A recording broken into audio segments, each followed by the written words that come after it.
What's going on, everybody? We are here to discuss the finale of season one of Daredevil as we go back and watch seasons one and season two in anticipation of season three coming out on Disney Plus. Hope you guys enjoy it. Let's talk about it. I mean, it'd be season It's 4. 4. I was like, wait a minute, I'm Oh, confused. damn. We got to watch 3 seasons? Damn. We gotta watch 3 seasons. Damn. And I thought I was the tired one. What they doing over here, bro?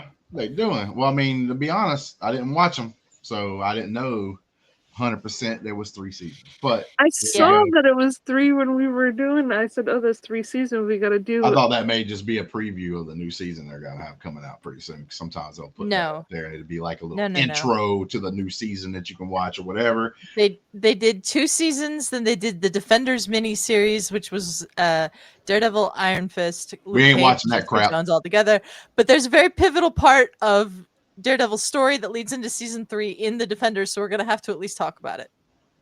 Okay, gotcha. I mean, is it like a 1 episode thing that happens, like where Daredevil's highly involved or something, or is he throughout the whole entire thing? We'll just have to basically give you a rundown of Daredevil's storyline in the Defenders miniseries. I'm looking for a video for us to watch on it that isn't very long, because it's very pivotal to where he is at in season 3. All right.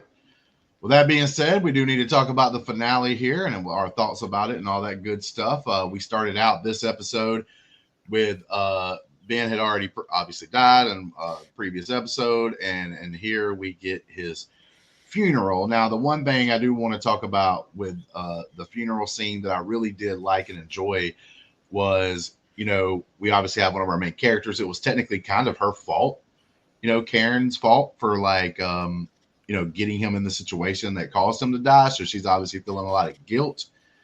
And I love the fact that his wife's there, obviously at the funeral and everything else. And she kind of gives her the comfort of, hey, he took out this policy, so I'm taken care of. He's still taking care of me now, even though he's dead and everything else. But also throwing in, hey, he ended up dying doing what he loved to do and what he probably would have chose to do, anyway, in a certain point that he already had these dangerous stories and everything.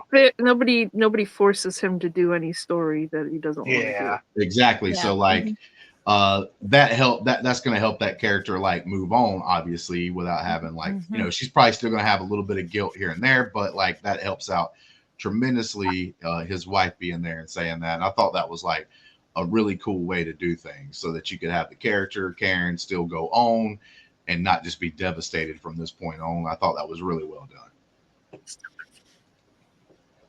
It's still her fault, yes. Brandy's right. It's still her fault. But I think that having Doris, his wife, there and having her be coherent and understand what is going on and remembering that Ben had mentioned Karen to her a lot, I think really is going to help Karen sort of move on from this, because Karen's feeling a tremendous amount of guilt right now. From one thing, not the other. Yeah.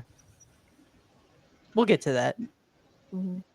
Then we get Karen speaking to Murdoch Daredevil himself in a little scene, which kind of, pretty much right after the funeral and everything else. And I thought it was a pretty good scene between them two, as well, because she's still scared. What happens if, he knows that I was there with Ben and everything else. And Daredevil just kind of, without her knowing that he's Daredevil at this moment, he's just I told you, I promised you that I wouldn't allow him to hurt you. That promise is still going on. Now, I thought that was overall a pretty good, emotional scene, especially from Karen's part, because of how scared and stuff she is. And you could tell in that scene, Karen wanted to say, what if he finds out I killed Wesley? Mm-hmm. But she didn't. She sort of put herself back on track with the cover story, which is still true, that, what if he finds out I was there with Ben? And it makes sense that Karen would be that scared and upset over that after what had happened to Ben. So I thought that was really well done. I thought it was really well acted by Deborah Ann Woll. The way she sort of handled the grief over losing Ben, but also the fear from not only what they do know what happened, but what they don't know what she did with Wesley. Yeah, totally agree with that. And we move on. We get Fisk and his love interest, Vanessa, having a discussion. Basically, he's saying, like, you're going to have to leave. And she's like, I'm not leaving without you. But the whole game plan is for them to kind of leave together. So he's not like just pushing her out without him being there, but he's got to handle some things. One of those things is bumping into old Leland. Leland looks like has put together some things for him to be able to build in certain properties, that everything's taken care of and all that. But I think Leland was a little stupid here because he lets him know, plays his card. Technically, I guess Fisk kind of notices he's like sweating, he's shaking, and all this stuff. And then Leland's like, you know what? I'm just going to tell his ass the truth. I'm taking half your money. I'm getting the hell out of here. But yeah, I'm taking half your money and there's nothing you can do about it. And he basically says, like, I've been dealing with a bunch of people. Like, so even though technically he is scared, he doesn't think overall, like, as far as him getting killed, scared is what I guess you would say. He This doesn't was go out and kill him and take him out in the situation. this was ballsy from Leland, I think, to just lay out his side of the plan. This is what I've got. This is where I've got Hoffman somewhere. If they don't hear from me in 24 hours, he goes to the, to give a statement to the feds, and thinks he's going into witness protection and that he's getting 10 million out of it, and all of this. And like Leland doesn't seem like he thinks that Fisk is going to kill him, but like, of course, Fisk is going to kill him. Well, he told him about he was the reason for the Vanessa getting hurt. They were trying to. Yeah. It was never to kill her, to kill him. They wanted to take her out because she was basically messing up everything for them. Yeah, and like it was That just was like not- to just tell him that was really stupid, Uh-huh. really, really stupid. And Leland paid for it with his life. Right. Fisk keeps like going at him a little bit here, and like at first he's not really wanting to admit that like part of their plan was to kind of take her out. Like at first he's just like, it wasn't meant for you, it was meant, for another reason. And then like Fisk, is obviously not just going to be like, oh well, I could just take your word for it. So he implies some more, and then obviously Leland then just lets it go. Like, hey, you've been changed since like she's came into your life. We felt you were distracted and all this good stuff. And it's like, bro, what do you think is going to happen? Yeah. Like another thing that's I thought was interesting in the conversation was Fisk at one point saying that like, you're the one that killed Wesley. Yeah. Like he's like, oh, so you killed Wesley too, kind of thing. And he was like, nah, that wasn't me, and everything else. But yeah, when you obviously know Fisk's going to lose control. That's the one thing he's going to lose control over, is knowing that you tried to hurt her. And we saw exactly what you would probably think. Leland gets that ass killed. Yeah. Unfortunately, it was only falling in an elevator shaft. We couldn't have had some cool car door get involved or anything. It had we don't need another car door situation. No, Justin. We I don't. I heard Matt rooting for it. Yep. I do think that it says something about Fisk that the two people that he will get seriously murderous over is his mother and the woman he wants to be his wife, as we find out in this episode. So it just shows you their importance to him. And I think Vanessa's crazy for being with him, but she is. And they obviously have a love for each other that I don't understand. But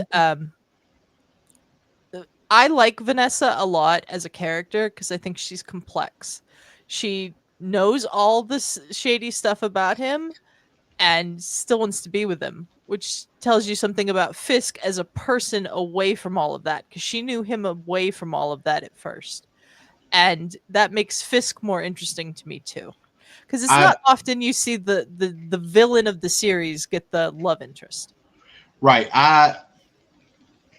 This is something that I would say that I think we need as a people as a whole, just in everyday life. But something I would take away, like, and put it into the show is the fact that, like, I don't think she's doing the right thing. I think she's wrong overall. But I can understand it because of the things and situations that I see, like, in everyday life, where you have people that, for whatever reason, like, she sees unlike us watching the show, she's a person that sees all the good things he's about. And even the bad things that we see him doing in the show, she truly believes he's doing it for the right reasons. Even though they're bad, she's looking at it as, oh, it's a necessary evil so that we can get this city to a great place. Like, she believes he's really trying to make this city like, you know, the best city in the world kind of situation. So she's giving him like the excuses basically to be able to do those things. But I mean, we see it all the time where, you know, somebody will fall in love with somebody and it's the whole like they think they can fix some situation. And that happens all over the place. So I can understand, and like you said, it makes the character complex. So I can understand where she's coming from. That doesn't mean that I agree with it, right? Yeah. And like I said, we need that in everyday life because like that's kind of a situation where a lot of things are nuanced. And just because you say, oh, I understand why you feel like you do, doesn't mean we agree with like maybe your actions and stuff. And to, you know, with that being said, because I see a lot of people, they'll get like mad about things, whatever they may be.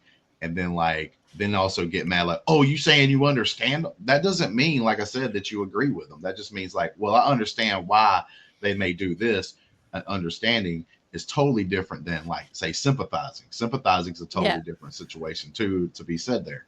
So I really like the kind of interaction that they have. I just think it makes it overall more enjoyable that she is like a morally gray character where you don't know if she's actually like just bad and happened to fall in love with him because she's like him exactly, or like I said, if she's like this person that sees a strong man that like wants to do a certain thing and she's willing to be like, oh yeah, like I'm willing to look over these things just so we can get the better thing. And she trusts him, I guess, right? Like, so she trusts that he's going to get power, and then instead of abusing his power or doing something crazy and everything else, he's actually trying to get that power so that he can fix things. Yeah, and like how many times in real life do criminals have wives? They have families. They have someone that loves them, that maybe knows about what went on. Sometimes they don't, but maybe knows what their significant other is up to and looks the other way because they love that person. Like, Right. I think it's Like, very realistic in that regard. I'm not an expert by no means, but I've dabbled in the true crime, like, you know, listen to like podcasts and stuff that talk about stuff like that. And some of the most notorious serial killers of all time had people that wanted to be with them and be their wives, like after they knew all the things they're in jail for. Yeah. It's just crazy, like how that It thing. is. So this is a way tamer situation, right? Because he hasn't gotten to that level. He's just a bad guy that deals with some things that, like I said, she can try to say is we need to have to do this for like a necessary evil. She doesn't see when he takes out, because you got to think about it. Most of the people that he's taken out, most of them, and she might not even know all the people that he's had to play part in taking out, but most of them are people that are bad, right? Mhm. Like, even though he's a bad guy, a lot of the people he takes out, like Leland's not a good guy, right? Him, The Russians. yeah, him blowing up the Russians' buildings, they're all bad guys, right? Like, Yeah. even the cops that he's had taken out are bad because they already took in his money, right? So, like, most of the people, I won't say all because I'm pretty sure there's like innocent bystanders, but see, like, that would be something even her or he could explain away, like, well, that was an innocent bystander. I didn't mean for that to happen. It just happened because of the situation, sort of deal. So that's where they're coming from. Like I said, you can see that, understand it, but not like sympathize or be like on their side for it. Yeah. All right. Well, then we move on to another scene here. And I thought this was pretty cool. It's Daredevil and Foggy getting together, having a discussion with each other. I just thought it was pretty cool how their relationship has changed a little bit. Foggy's not 100% down for everything, but he seems to be like, you know what, screw this. We got to move forward kind of situation.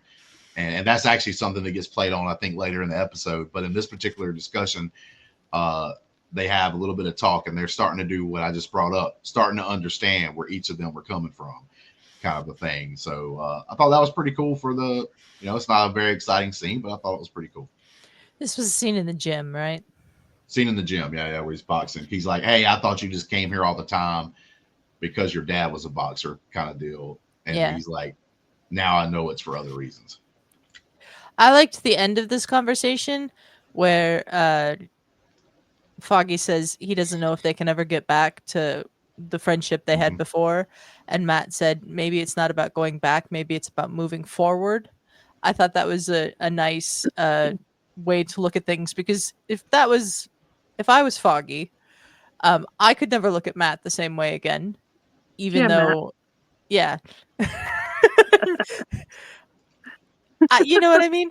So I think that was a nice sentiment to end that conversation on that night in the gym, and it sort of comes back around in the end when you have Matt talking to Karen at the end of the episode. So I like it. Yeah. Anybody else? All right. Next scene time. We both have Matt and Foggy getting together, and they meet the one cop that they can trust. Foggy got his, I guess, is he getting it for his mom or something? Some like really good cigars. He gets the cop is Sergeant Brett Mahoney, and he gets his mom cigars all the time. Yeah. And I love the beginning of this where Foggy was like, "Hey, those are the really good ones," and Brett was like, "What? So you've been cheap all the other times?" I thought that was funny. But they're having a discussion with him. He can't tell them nothing, right? Because it'll be like against the rules for like him to actually give them like actual facts about the case that they're working on and everything else. Well, a couple of cops come out, and Matt Murdock, with that special hearing, hears them saying they're going after Detective Hoffman. So then we get into that really just sets us up for the rest of the episode, because at that point it's like the rest of the episode, them trying to find Foggy before our boy Fist does, because Fist is going to have him killed, obviously, because if he says things, they're all going to be in trouble. Detective Hoffman, not Foggy. Well, I said it right the first time, but yeah, Hoffman. They're trying to get Hoffman, and they're trying to get him before Fisk can take him out. So we have that scene as well. We also have them getting together and kind of being a team again, trying to find out information of where they might possibly find Detective Hoffman, you know, by tracking down, I guess they were tracking down Leland's like ownership of properties and everything else. So they were checking out like, where could he possibly be held up at and everything and all that. And they were able to find a discrepancy, which then gives them an idea of where he may be at. Yeah, and we have to say as well that they had all that information about the property holdings of Silver and Brent and all of that because of Marcy, who is helping Foggy by smuggling copies of documents out of Landman and Zach and giving them to Foggy for this case, which I like Marcy. I know she did not come across well at the beginning, but I do like Marcy as a character. But yeah, the finding Detective Hoffman was important, and Karen finding that discrepancy in the paperwork that gave them a clue of where Detective Hoffman probably was also important. And I like the conversation that Matt and Foggy have at the end of this when Matt's leaving to go to what he says is to go tell Brett at the station, but is actually to go there himself to find Detective Hoffman. And he says this is where the law meets reality. And that's basically where Matt lives on, and Foggy's going to have to adapt to that. And I think he does as the episode goes on. Yeah, I think this overall is an interesting dynamic because he's the lawyer and then he's also Daredevil, and being the lawyer and that kind of job is what feeds him into finding out things that he might not have known normally or whatever, and not just randomly. He's able to get cases, and then he'll find out things that he can use and Daredevil 4. Kind of reminds me of what they did with the Showtime series Dexter, right? So you have Dexter, who was the guy who, like anybody that got off a trial and didn't get convicted, but he knew they were like this really bad person, then he would like go out and take care of them. Now he did it in a totally different way than Daredevil does. But same kind of thing. Like he had a job with the police department where he was like the blood splatter guy. So he would show up doing forensics and he could tell them all the information they knew, but he would also use that as the way to feed him like, oh, this person needs to be taken out. I'm going to go take them out. And it fits the same kind of storytelling, because it's like the law can only go so far. We know the law is not perfect. Sometimes the law can't do what you need it to do to like save a person or to take care of certain things and all that. So they're both basically in the same position. Like he knows the like in the Dexter series, like he knows the law doesn't work half the time, so he'd rather just take them out so there's no ifs, ands, or buts. They can't hurt nobody anymore. Whereas in Daredevil's case, it's kind of the same thing. It's like, well, this guy's very powerful, got so many people paid off. If you did try to put him in jail, which is what we get in this episode, and we find out what can happen if we do try that route, right? And it's not good. It doesn't work out as perfectly as they thought it would. Yeah. Then we go and we see Detective Hoffman getting his meatball sandwich. Mm-hmm. Everybody's getting taken out by a team that Fisk, because Fisk finds out where he's at about the same time Daredevil does. Here's one thing, a little critique I want shows to do. We know there was a 24-hour period, right, of where if he doesn't get contacted, whatever happens. We don't always have to get to the, oh, if he don't call us in the next minute moment.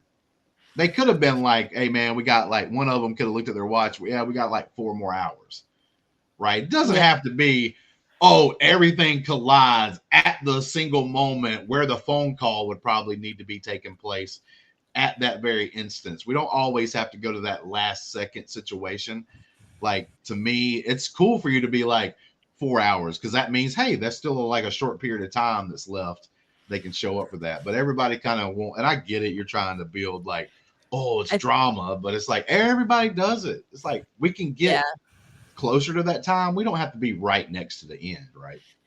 Yeah, I think they said there was 8 minutes left till that phone call was supposed to be coming in, and then they could leave, and that's when the other team showed up and started shooting everybody.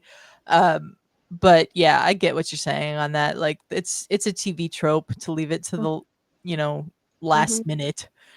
It reminds me of Mr. Beast games, man. Everything happens to just happen within the last second of whatever. Oh, I have not watched a second of that shit. No, I have not either. But like, I've seen people like make videos on some of this stuff before, critiquing it, and like that's one of the critiques is like, there's supposed to be these like nobody knows what's going to happen situation, and a lot of them comes down to like you see a timer in the background. So they're basically claiming that like he edited it to where it makes it look like it's at the final second when probably there was like 30 seconds or a minute left or something. I would not doubt that. Right. So we do have Daredevil. He shows up. He beats up everybody.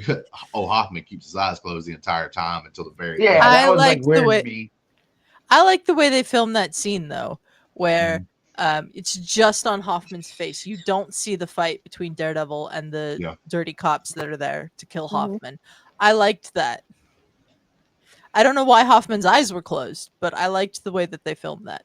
Right. So you saying either way, his eyes closed or open watching it. I think that's a cool way to do things. And it's a creative way. Well, cutting out on the budget, they didn't have to show a fight, Yeah, exactly. That's what I'm saying. Like, it's a creative way because you already show action. You're already going to have action in this episode, for instance.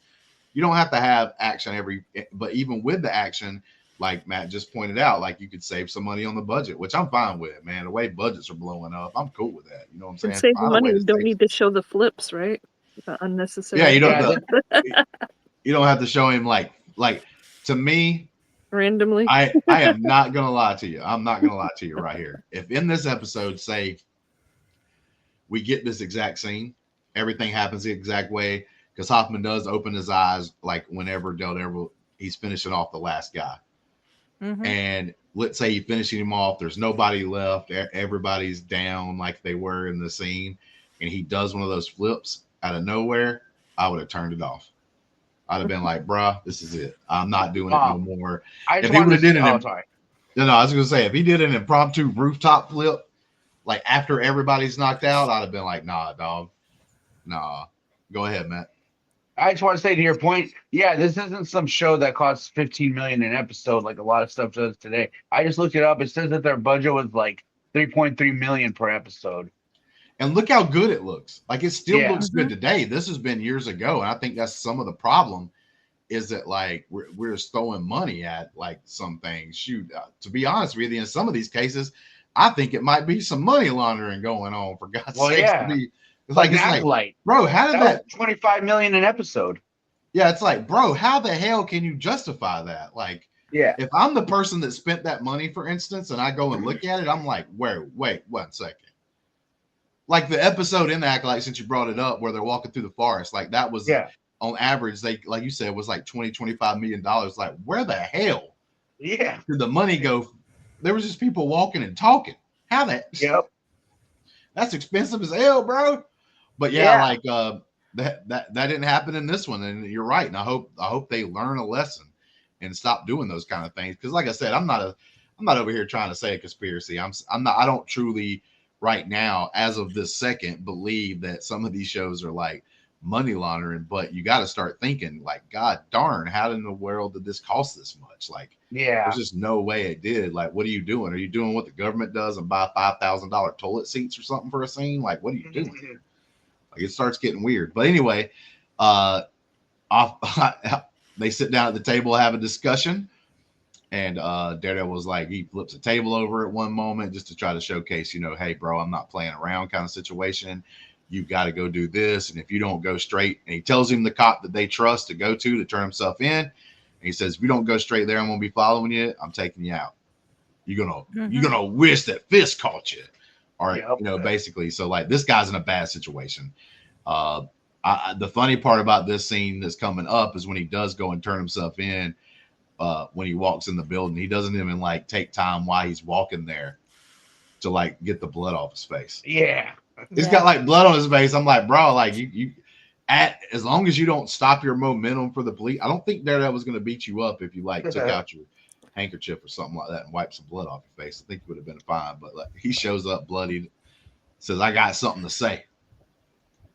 And it sparks everything that happens in this episode, because when he makes that statement, then we get a montage of like all these different people.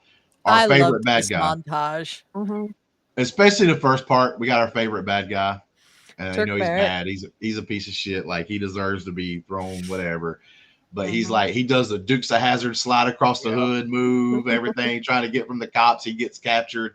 And then, like I said, it's just a montage of all these other bad fake characters that get thrown, getting caught by the FBI, everything else. Now, including the one thing the senator. Oh, yeah.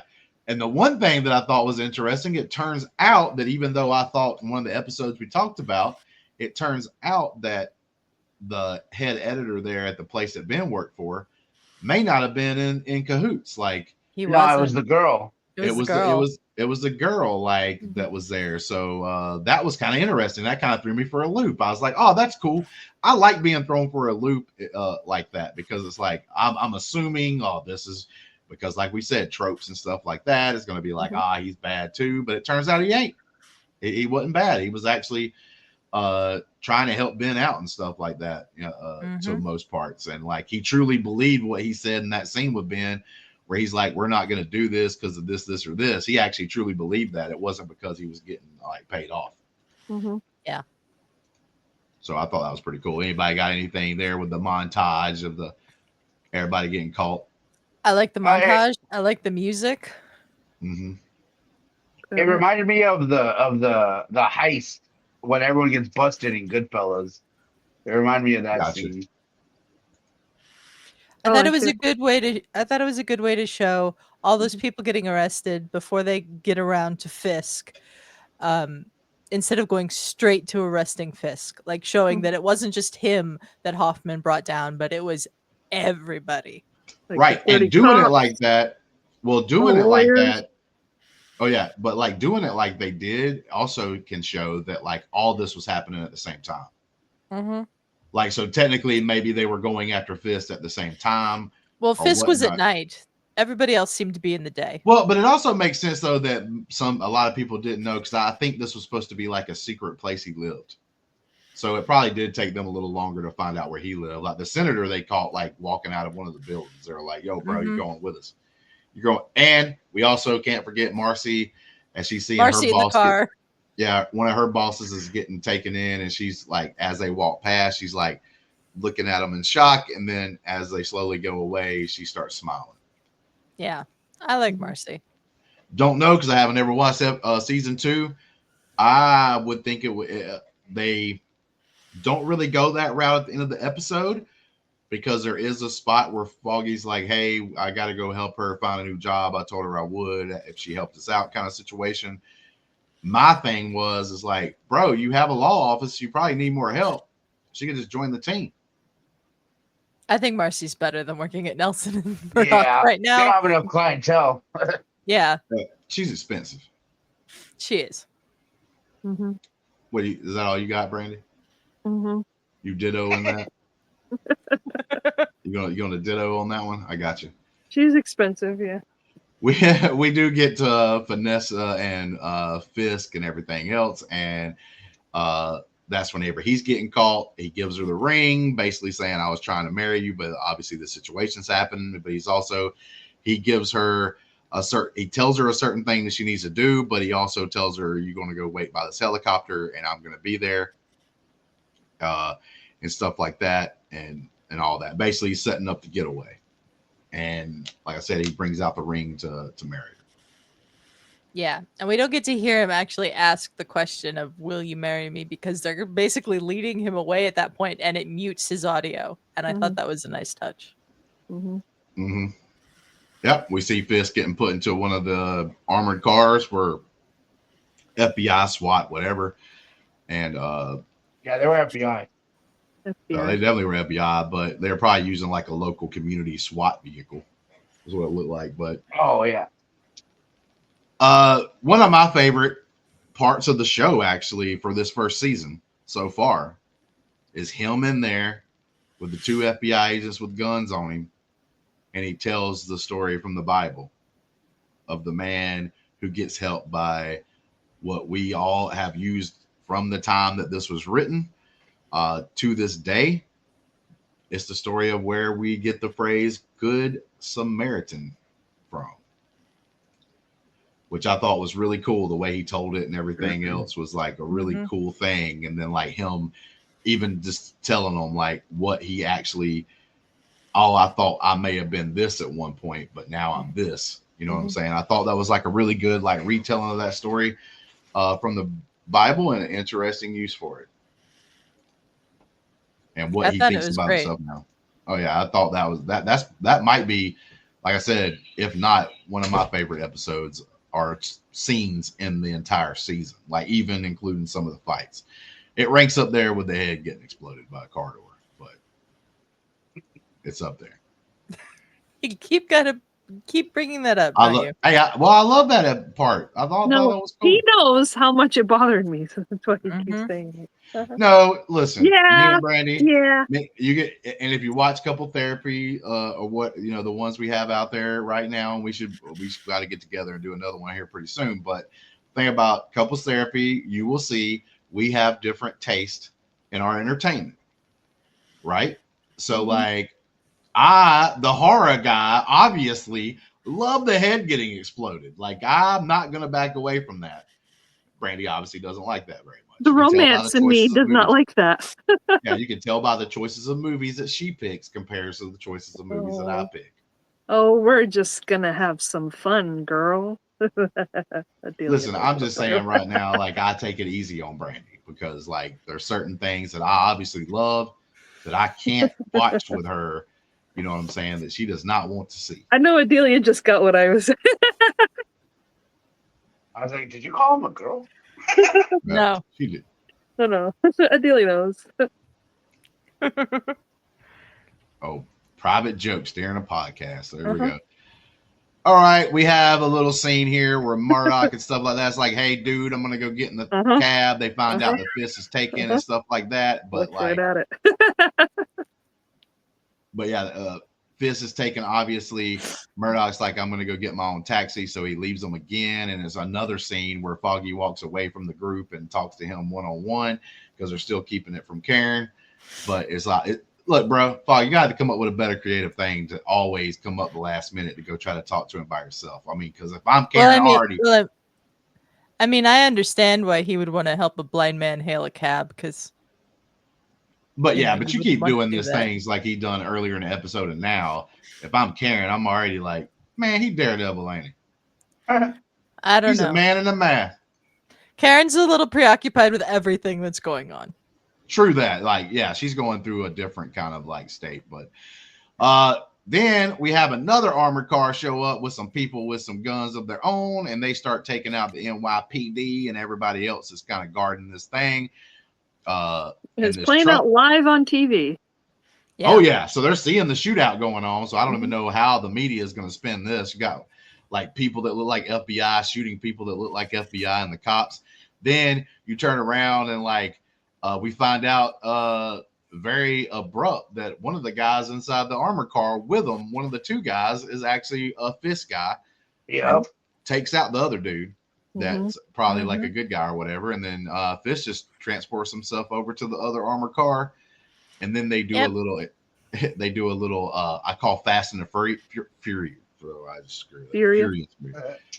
Fast and the Furious maneuver where they actually all pull in at one place at the same time. He gets in a totally different truck that looks different, and they back out and get out of there. So hopefully that guards him from being able to be known. Daredevil, at this point, doesn't actually know that Fix is gone. He probably knows, or he's fitting to know here pretty soon. But the reason why he left was to go pick up his sweet new suit. Well, he knew about the shootout because it was on Karen's laptop in the office and before they all left the office. So he knows that Fisk is trying to escape. And he goes and gets his suit from Melvin Potter, who asks him, is Betsy going to be safe? Because that's all Melvin cares about. And when we first see the suit, it's really cool. I like the suit. Right. I think they did a good job on the suit. Yes. Minor complaint here. Not a big thing. I do like this episode overall is the fact that like the guy that you just got put behind bars that you were celebrating and that was so bad that you were obviously worried that he was going to take everybody out is escaping. You saw it on the little news feed or whatever, and you decide it's a good time to go get my suit. Well, he needs to because the last time he faced Fisk, he nearly died. Yeah. Yeah, I guess you could say that. Yeah. And that suit has the body armor sewn into it. Yeah. So yeah, I can see that. That's why I said minor, but yeah, I can see what you're saying. Like, but it's also a TV show, so things are going to happen. Like the suit's going to be finished right before he has to get in the big fight. Of course. Then we have our man Fisk, like he's out. He's like, hey, we should be there in like 15, 20 minutes, but if I'm not there, you have to go. She obviously does not want to go, but he's like, hey, you got to go if I don't get there. And they're doing pretty good until Daredevil throws a stick or whatever it was through the windshield that took out the driver and then sends the armored car going on its side. Of course, Fisk is the big bad. He can't die that way, so he gets out of the back of it with almost not any injuries. And then obviously there's a little bit of a chase. There's like a little bit of a chase scene that happens, and then we get the big final battle. We get the big final battle between Daredevil and Fisk, and they're beating the hell out of each other. Ain't nothing else to say about it, man. They're beating the crap out of each other, bro. it's a good fight. I do, but this is one of those things to where I thought going back to earlier in the season when he fought was Naboo, right? Like it's like, bro, that fight they made too big. They made too damaging. Because he fights the so-called big bad at the end of the season, and I actually still go back to that fight with Naboo and think it's more devastating.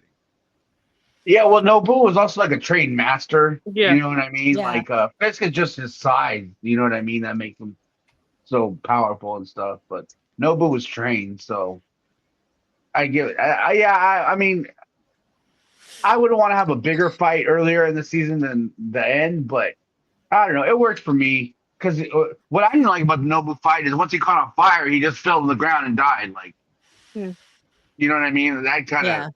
But also, that's when he needed the suit. He needed to not be hurt because that's what protected the other dude. So he needed that. He knew that now to not be hurt all the time. Yeah, it's not a big deal. Like, I'm not making a big deal out of it. I'm just saying that, like, that one fight was super brutal. This one, it was brutal. They did get into it for a pretty good while, and Daredevil did get beat up. Beating him up with a piece of rebar from the alley. Yeah. Like, that was pretty brutal. Mm-hmm. Yeah, but that is my thing too, and this is one of those things that like Brandi would be looking at. Is sometimes when you're doing that, it's like, oh, I got this big piece of metal that I just whacked you across your face. Any person, no matter how big they are, they would die from that. You'd be dead. I don't think he whacked him in the face with the metal. Who are you talking about? I thought that Daredevil hit Fisk a few times. Daredevil hit Fisk in the face a few times, yeah, with the sticks and the nunchucks. They're not nunchucks, but it's his stick thing. And then, but I don't think that Fisk hit Daredevil in the face with the piece of rebar. Oh no, I'm talking about when I was saying. No, he had the arm about thing. He was putting. Yeah. I was talking about Fisk getting hit like that.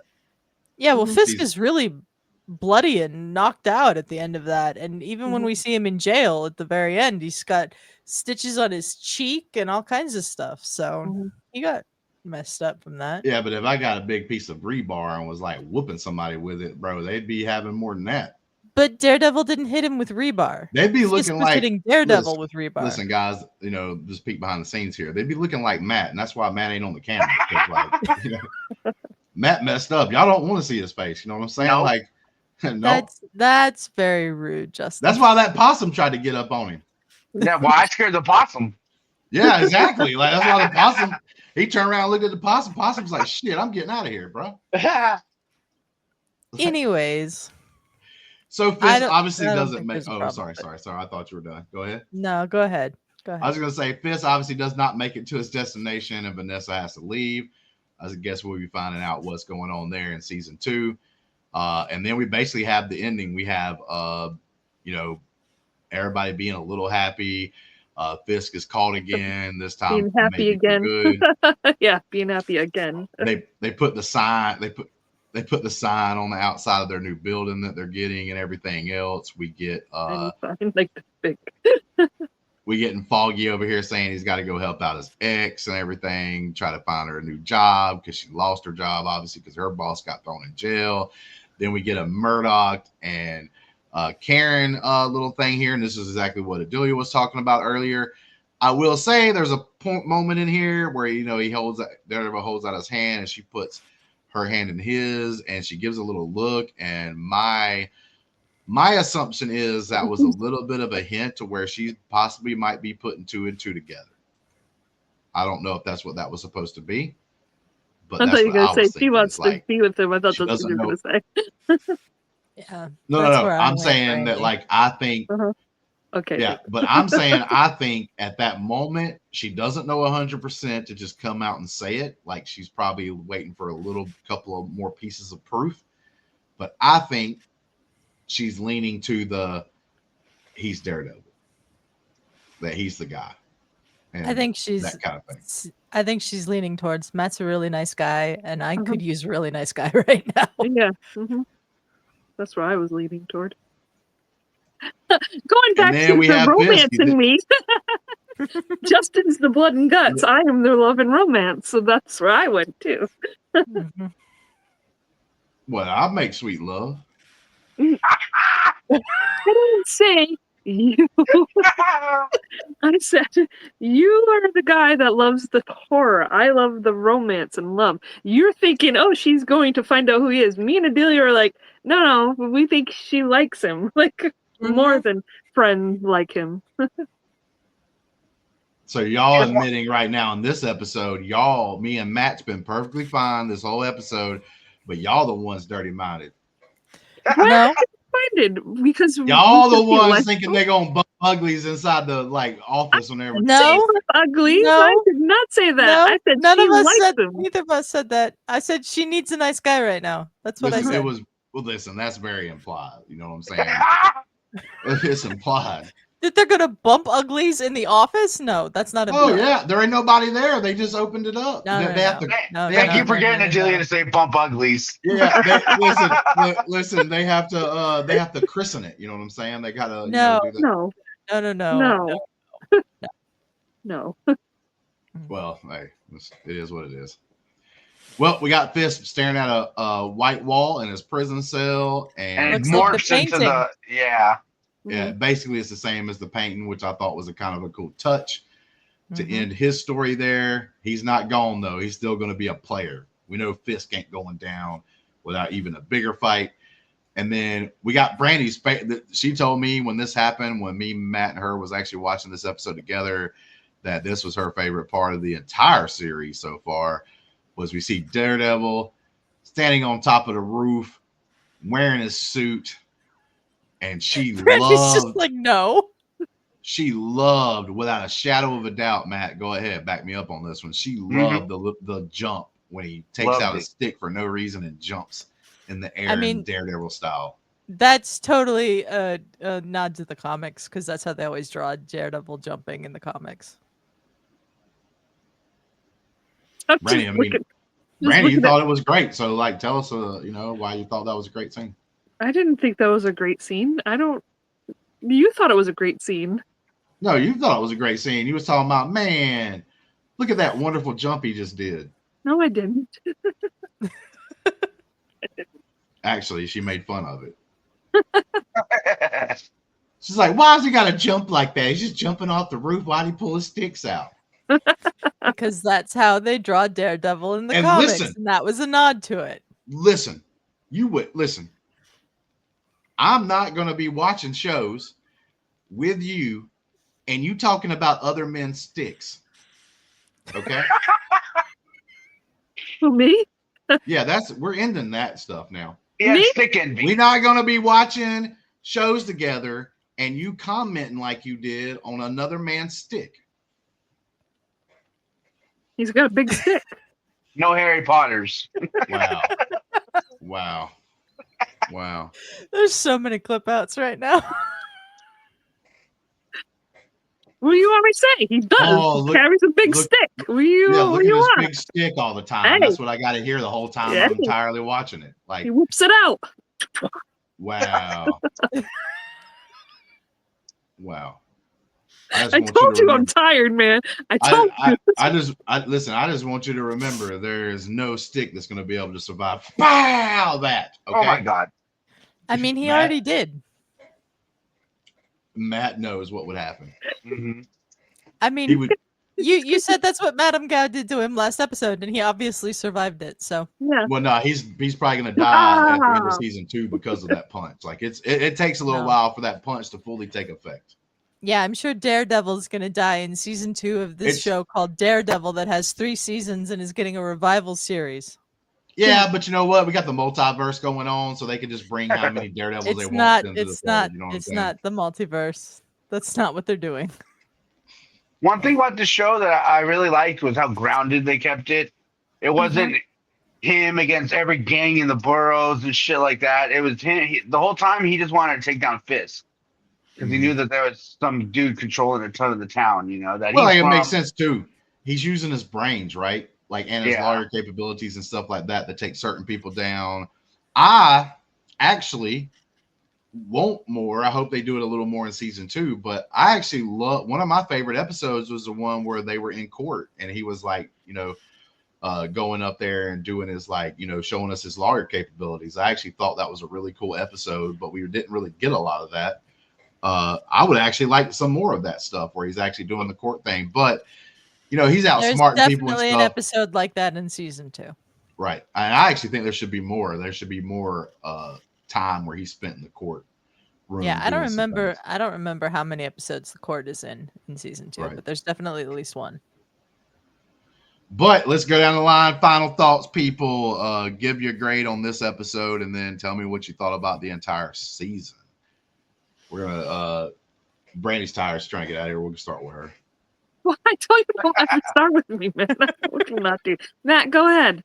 That's what you get for talking about other men's sticks. I'm gonna tweeze you.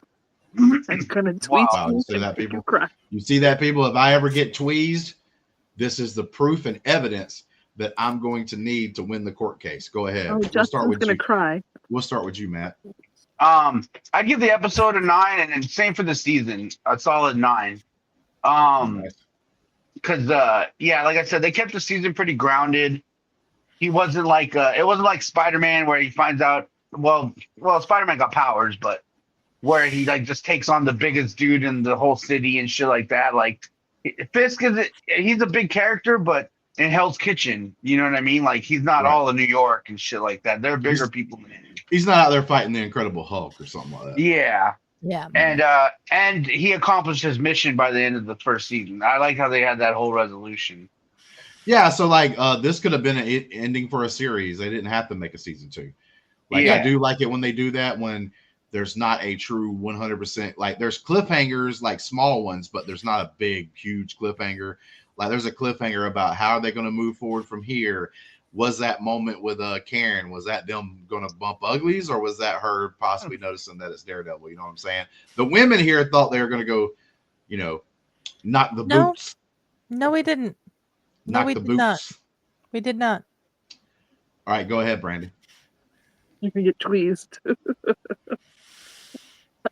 was all right. Like I gave the episode an 8 and the overall 7.5 for the whole season, just about. Yeah, I can't wait to see what's gonna happen next. I'll ask you this, and then I'll let Matt answer since I didn't before. But would like you watching this first season, and let's say you would have been watching it at the time it aired, and let's say you were into it, you finished the whole season like we just did, would you be excited for the second season? Would you be like, hell yeah, I can't wait till they get through with the second season? I'm ready to watch it. If I knew there was a second season and something I watched all the way through, yeah, I would be like, I hope there's a second season. You got to realize when this came out, it came out at midnight, and they released all the episodes at once, you know, so you could watch the whole right. I'm pretty sure I watched the whole series, not that morning, but that first day I saw the whole series. No, but I'm saying once you finish season 1, and would you have been excited when they announced the second season? Oh yeah, I was. Yeah, no, I was ready for more. I remember thinking like, damn, like, oh fuck, no more. Yep, Adelia. I didn't have Netflix, so I didn't. That's why I didn't see it, because I didn't have Netflix. All right, go ahead. I watched this whole series at one sitting at night, the night it came out. It took me 13 hours to get through it because there's 13-hour-long episodes. And I really enjoyed watching it that way, but I've also really enjoyed watching it an episode or two every couple of days, the way we've been watching it for the rewatch, because I haven't rewatched this series since I watched it the first time. So I love this episode. I'd give this episode a 9, and I'd give the series overall a 9 too. I just think it's one of the best things that Marvel had done up till that point, and still has done. And I think that I'm really glad that we're gonna get more of it, because I've missed Daredevil as a series. Like, one of the reasons why I have not watched season 3 all the way through is because they canceled it, and like everybody knew it was getting canceled. So I was like, what am I watching this to a conclusion for? Like, there's not going to be a satisfying conclusion to this. And so I'm glad we're getting more of it now. Mm-hmm. Yeah, I totally agree. Like when you think they might do more seasons now, when they're crystal clear that this is going to be. Well, they've been canceling everything else in the Netflix Marvel universe by that point. So yeah. Right. But like if they have a game plan, they say, hey, this is going to be a 4, like we got a plan for 4 seasons, then you don't care about that. You're getting to the 4th season. Right. So like, but when you don't know that information, and like you feel like, oh shoot, man, I'm going to finish season 3 and it's going to leave some cliffhanger that I'm never going to get. That sucks.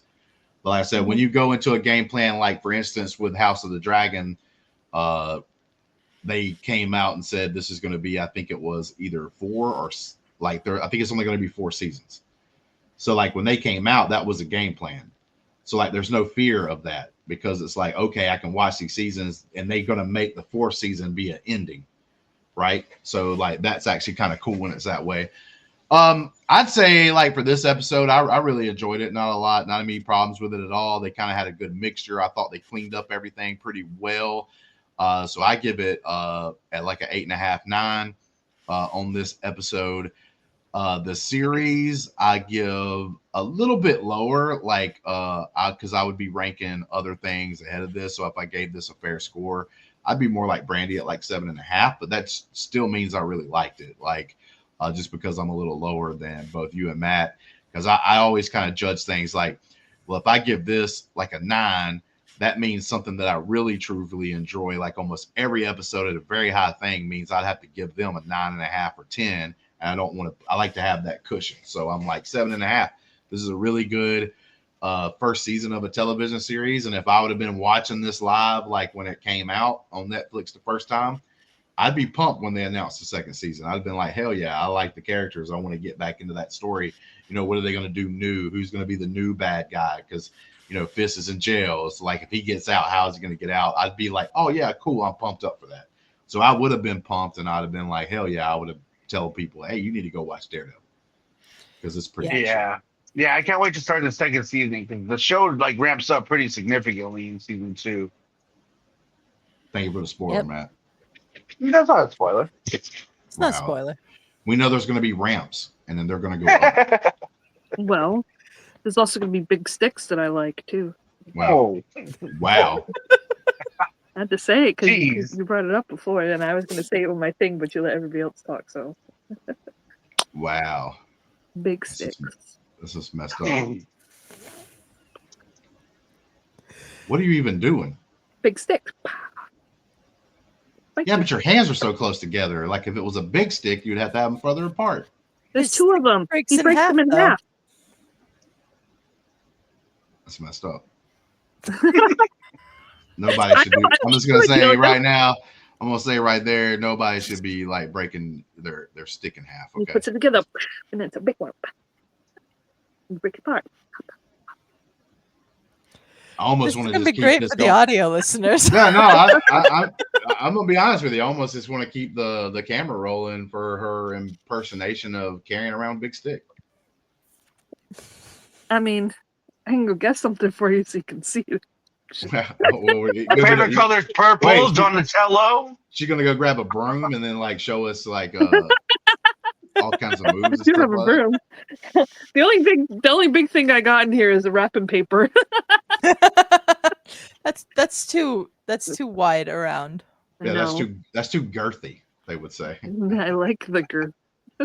Why? Yeah, you do.